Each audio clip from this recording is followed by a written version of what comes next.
കൈ എന്തിനാ വിറയ്ക്കുന്നേ? ഒരു തെറ്റും ചെയ്തില്ലെങ്കിൽ പിന്നെ എന്തിനാ കൈ വിറയ്ക്കുന്നത്? ഇതിൽ വിഷം കലർത്തിയിട്ടുണ്ടോ? ഞാൻ എന്തിനാ അങ്ങനെയൊക്കെ ചെയ്യുന്ന? ഒരു തെറ്റും ചെയ്തില്ലെങ്കിൽ നീ എന്നെ കണ്ട് എന്തിനാ പേടിക്കുന്നത്?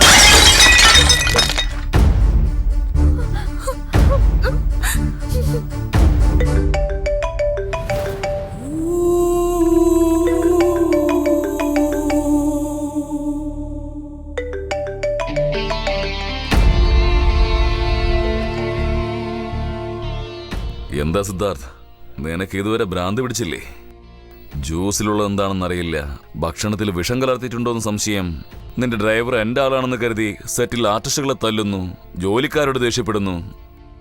അവസാനം നിനക്ക് നിന്നോട് തന്നെ സംശയം തോന്നുന്ന അവസ്ഥയിലേക്ക് നീ എത്തി. കാര്യങ്ങളൊക്കെ എത്ര വേഗം തലകീഴായി മറിഞ്ഞത് അല്ലേ സിദ്ധാർത്ഥ്?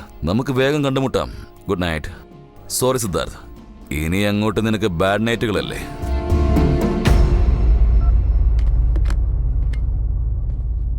സാറേ, ഒരുപാട് വർഷമായിട്ട് നിങ്ങളുടെ കൂടെ കോ ഡയറക്ടറായിട്ട് വർക്ക് ചെയ്യുക. പക്ഷേ ആദ്യമായിട്ടാ സാറിനെ ഞാൻ ഇങ്ങനെ കാണുന്നേ. സാറേ, നിങ്ങളിന്ന് പാക്കപ്പ് പറഞ്ഞു വന്നു. പ്രൊഡ്യൂസറിന് 20 ലക്ഷം രൂപ നഷ്ടാ. ആ പ്രൊഡ്യൂസർ ഇന്ന് എത്രമാത്രം ഫീൽ ചെയ്തെന്ന് സാറിന് അറിയാമോ? അയാൾക്ക് അറ്റാക്ക് വന്നു സാറേ. ഹോസ്പിറ്റലിൽ അഡ്മിറ്റ് ചെയ്തിരിക്കുക. ലൊക്കേഷനിലെ ആർട്ടിസ്റ്റിന് മാത്രമല്ല സാറേ, നിങ്ങളോട് സംസാരിക്കാൻ സെറ്റിലുള്ള എല്ലാവരും ഒരുപാട് പേടിക്കുന്നുണ്ട് സാറേ. എല്ലാവരും ജോലിയിൽ നിന്ന് വിട്ടുപോകാൻ തീരുമാനിച്ചിരിക്കുക. ഞങ്ങളെല്ലാവരും വിട്ടേക്ക് സാറേ. ഇന്ന് നിങ്ങളുടെ അനിയത്തിയാന്ന് കരുതിയ ജോലിക്കാരിയെ ഒരുപാട് വിഷമിപ്പിച്ചു സാറേ. നിങ്ങളുടെ വെൽവിഷറായിട്ട് പറയാ സാറേ, നിങ്ങൾ 1 മിനിറ്റ് ആലോചിച്ചു നോക്കൂ. എന്തെങ്കിലും തെറ്റ് പറഞ്ഞിട്ടുണ്ടെങ്കിൽ ക്ഷമിക്കൂ സാറേ. ഞാൻ പോവുക. കാണാം സാറേ.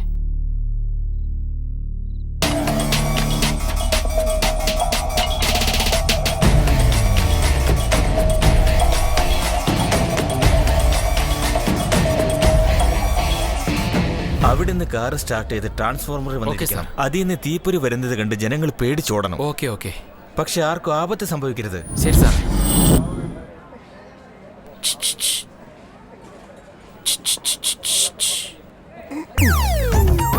നിന്റെ പേരെന്താ?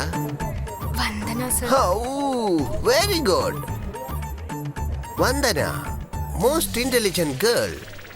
ഈ കോളിവുഡിൽ എത്ര ദിവസം എന്ന് വെച്ചാ എന്റെ കൂടെ ഹോളിവുഡിലേക്ക് വരൂ. അവിടെ നമുക്കൊരു അടിപൊളി ഗസ്റ്റ് ഹൗസ് ഉണ്ട്, സീ വ്യൂയും ഉണ്ട്. അവിടെ ഇരുന്നോണ്ട് ഫിഷിങ്ങും ചെയ്യാം. You love fishing? Oh, you love fishing. Fantastic. Hi Siddharth.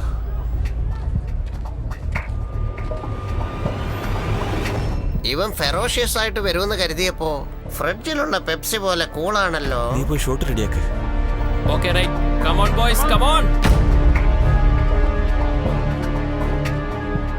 Action sequence shoot ചെയ്യാനുള്ള തയ്യാറെടുപ്പാണെന്ന് തോന്നുന്നു. പക്ഷെ ഈ സീക്വൻസ് ഡിസൈൻ ചെയ്തത് നീയല്ല, ഞാനാടാ. നീ പറഞ്ഞ ഡയറക്ഷനിലേക്ക് പോകേണ്ട ആ കാറ് എന്റെ ഡയറക്ഷൻ അനുസരിച്ച് നിന്റെ തലയ്ക്ക് മേലെ വന്ന് വീണാലോ? ഇവിടെയുള്ളവർ മാത്രമല്ല, നാട്ടിലുള്ള എല്ലാവർക്കും ഷോക്കാവും. ഇതൊരു ഷോർട്ട് ഇമ്പാക്റ്റ് എന്ന്. എങ്ങനെയുണ്ട് എന്റെ തിരക്കഥ രചനയൊക്കെ? നിനക്ക് 3 ചാൻസേ ഉള്ളൂ. 1 കുറ്റം സമ്മതിക്കുക, 2 പാക്കപ്പ് ചെയ്ത് രക്ഷപ്പെടുക, 3 മരണത്തെ പോലും ഭയപ്പെടാതെ ആക്ഷൻ എന്ന് പറയുക.